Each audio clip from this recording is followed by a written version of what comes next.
Good afternoon. It is day 12 of the International Great Black Read Aloud Day. We've been reading all month, thus far this month, of words written by Black authors. And we're giving voice to words around from authors around the world. You can you can listen to our readings from those who participate on YouTube.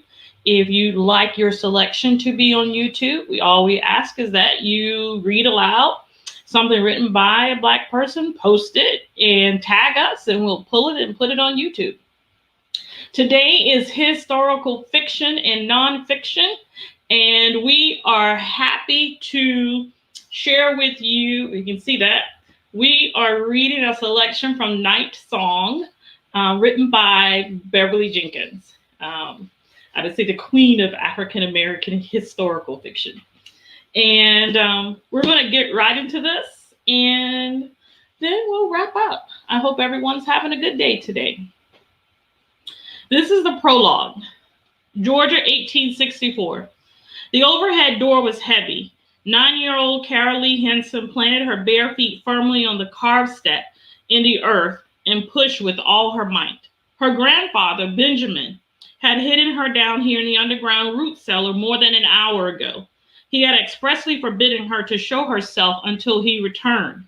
Kara knew better than to disobey, especially since he'd spoken to her so seriously, but she wanted to see what was going on. She pushed harder. The door finally inched up enough for her to see out, and she blinked from the sting of the bright sunlight. There they were, over by the house. Kara's tall, dark-skinned grandfather was easy to spot. He stood like a tree amidst the blue coats surrounding him. She could also see the men's mouths moving, but she was too far away to hear what they were saying. The man talking the most seemed highly agitated because his face was all red and his arms were waving around wildly. Kara supposed he must be the leader because his blue uniform looked cleaner and in better condition than the others. He was also the only one on a horse. Carol struggled to raise the door higher, hoping to hear why the Yankees had stopped here. Kara's heart began to beat faster when one of the men viciously slapped her grandfather across the face. His head reeled from the sudden blow, but he stood his ground, seemingly unafraid. Another slap followed, and Kara tensed, wondering why they were doing this. Then, because the leader's voice was raised in anger, she heard, "Where's the master?" Her grandfather answered, but was struck again. "Where's the master?" One of the men hit him with a rifle stock, and the blow sent him to his knees. A frightened Kara began trembling with alarm. There was no master. Her grandfather had been freed at the age of 20. He'd been deeded a small plot of land upon the old master's death. "He's free." She wanted to scream at them. Her dead parents had been free. Kara herself was free, as were scores of other blacks in the South. Crying now, she guessed the Yankees didn't believe him. She now understood why she'd been made to hide. Some of the Yankees were not the saviors people thought they would be. Her grandfather had put her down here for her safety. She wanted to run to him, but froze as she heard the question shouted again.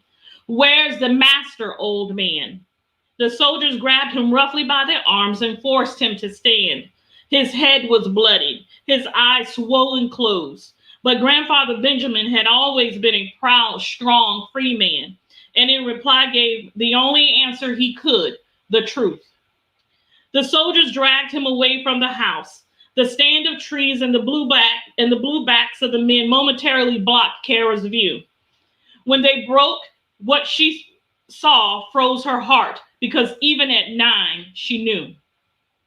They'd seated him atop the leader's horse. A rope had been tied to a thick branch above his head, and the noose fashioned at the end of it lay around his neck. One of the men gave a sudden slap to the animal's rump, and it sent it racing across the field, leaving her grandfather to dangle, jerk, and finally slump into death. The Yankees next set fire to the modest whitewashed house, totally unaware of Kara's silent watching. With what was left of her innocence, she said a prayer for her grandfather and hoped he'd be happy in heaven with her parents and grandmother. As the fire spread to the barn and adjoining fields, she took one last look at him on the end of the rope. Then she very slowly let down the door and descended into the solace of the darkness. Chapter 1. Henry Adams Township, Graham County, Kansas, 1882. Over 700 Black people, farmers, ranchers, merchants, and craftsmen, lived in the Great Solomon Valley, and it seemed to Kara that every single one of them had turned out this day for the parade honoring the 10th Cavalry. Making her way through the jostling throng was almost as difficult as it had been to keep her students under control that morning. The children were so excited about the festivities that they'd been impossible to teach, and Kara was pleased just to have been able to keep them inside the schoolhouse until dismissal time. She grimaced, then laughed at herself. She wasn't quite old enough yet that she could play the disapproving spinster schoolteacher. But she did wish that the town elders could have spent just a little of the money they put into refurbishing Main Street toward purchasing urgently needed books, pencils, paper, and maps for her students. Still, secretly, she did share the wish to have Henry Adams Township steal some of the thunder of the rival town of Nicodemus by doing a bang-up job hosting this event. Nicodemus was famous as the largest Black settlement in the country.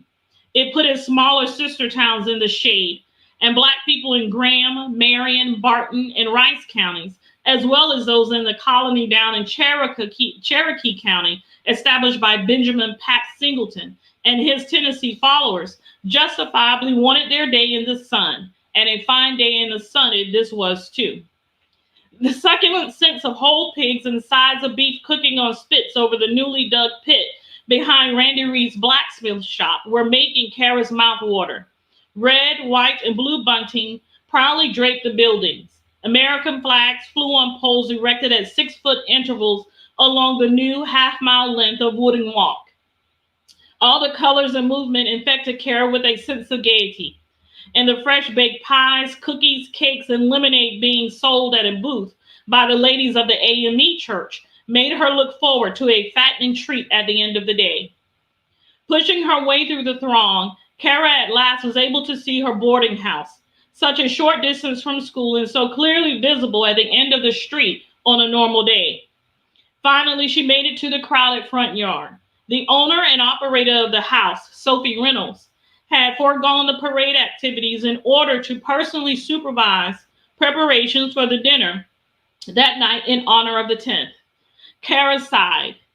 In the 2 years she lived in this house, every good thing she'd heard about Sophie from the wagon drivers who brought her to the valley had been confirmed. Known for her good sense, her good heart, and the quality of her establishment, Sophie had won over Kara at once and become a friend. Before half a year had passed, Kara had begun to think of Sophie as a second mother. Suddenly, shouts and cheers erupted from the crowd at the far end of the street, and the people around Kara echoed their cries.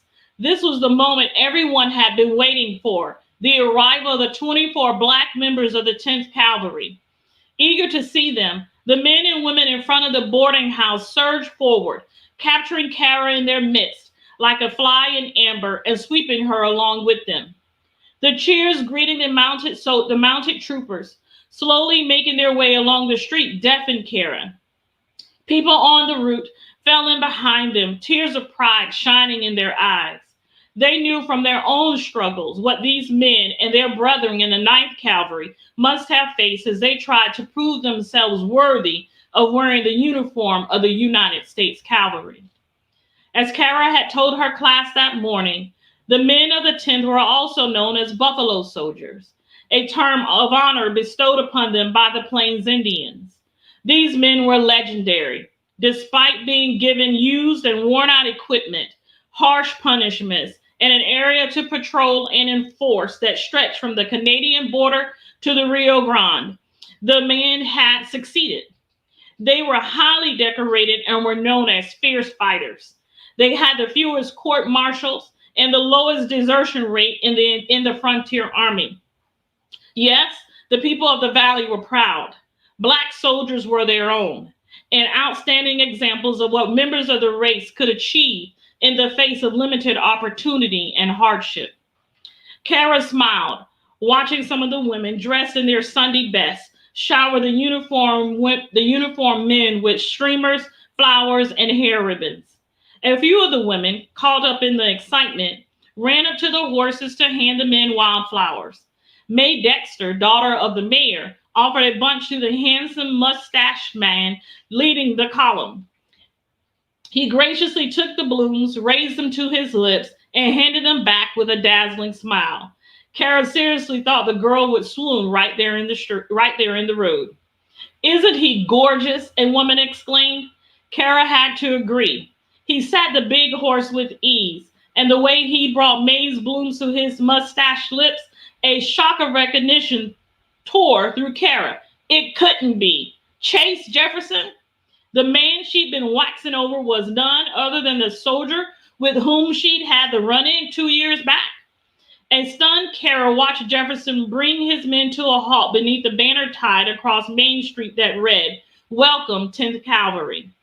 Kara's student had contributed the banner, and the letters were a bit lopsided. The troops dismounted before the newly built dais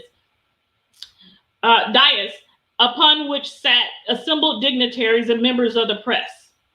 Chase Jefferson accepted the town's generosity on behalf of his regiment and the United States government. The mention of the government drew a few hearty boos from the crowd, but the sergeant went on with his short remarks as if he hadn't heard. When he finished, the town elders presented the company with a ceremonial key to the town hall, and the mayor read a proclamation declaring it 10th Cavalry Day. When the official welcome concluded, the crowd capped off the brief ceremony with more thunderous applause and flag waving. Chase marveled at the size of the crowd. He and the other troopers spent the next 20 minutes shaking hands, exchanging pleasantries, and graciously accepting an appreciation not shown to black cavalry in many places. Never in his wildest dreams had he imagined they would be met with such an outpouring of enthusiasm.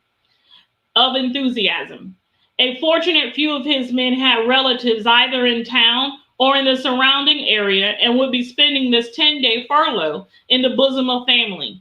Those not so fortunate would be quartered at Sophie Reynolds' boarding house and at other generously offered homes. Thinking of Sophie made Chase smile.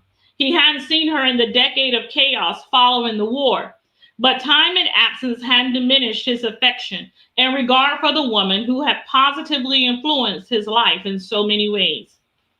Making his way through the crowd, Chase spied one of his men, Euclid Tate, talking with a sweet young thing who was twirling a pink parasol. Chase made a mental note to remind the men that the women were off limits. He did not want the town's generosity repaid with even a hint of scandal. Chase continued to wade through the sea of well-wishers, stopping to receive a congratulatory word from a teary-eyed matron or a firm handshake from a cattleman. He had to find Sophie's. He needed a long hot soak in a large tub and a drink. He knew she ran a legitimate business now, and he was proud of her for it. But still he had the fleeting wish that she was still in the old trade. He and his men had been on the trail for weeks. Proprieties and uniform aside, he could certainly use the companionship of a willing woman. The AME ladies provided Chase with the directions he sought and a chilled glass of their lemonade. A quick talk with his second in command, Trooper Lorenzo Ville, on accommodations for the men and stabling of the horses concluded the last of Chase's official duties. He returned Ville's salute, rehoisted his saddle and set out for Sophie's. The crowd had thinned as people drifted off to attend the other afternoon activities and to rest up for the night's big doings. Quite a few folks still clustered in groups, large and small, talking, laughing, and visiting with their neighbors. Some held Chase as he passed, and he responded in kind. Sophie's place turned out to be only a short walk up the busy street. As he looked over the big, freshly painted structure, he wondered, smiling, if she still kept that brandy she'd been so fond of. Chase lowered his gaze to take in the wide, welcoming porch with its large, sparkling sparking swing in front of big gleaming windows. Two women stood by the door. One he'd never seen before, but the other, a dark, honey-skinned beauty with an abundance of shining hair, pulled back in a style too severe for such a face. He thought far too much about during the past 24 months. Kara Henson? He smiled. Well, well, well. Did she remember him? Her sass alone made her unforgettable, sassy, educated, and opinionated, she'd called herself. He'd been sorry they hadn't been able to get to know each other back in Topeka. He'd been even sorrier when Laura Pope had interrupted them that last day. Kara looked up from her conversation with Reverend Whitfield's wife, Sybil, and found herself the subject of Chase Jefferson's attention. For a moment, the world narrowed to only his eyes. She didn't hear one more word Sybil said. He bowed gallantly, flourishing his blue Stetson, his gaze never leaving hers. When he righted himself, Kara's heart was pounding. My, said Sybil. I believe you've gained someone's attention. Sybil frowned thoughtfully.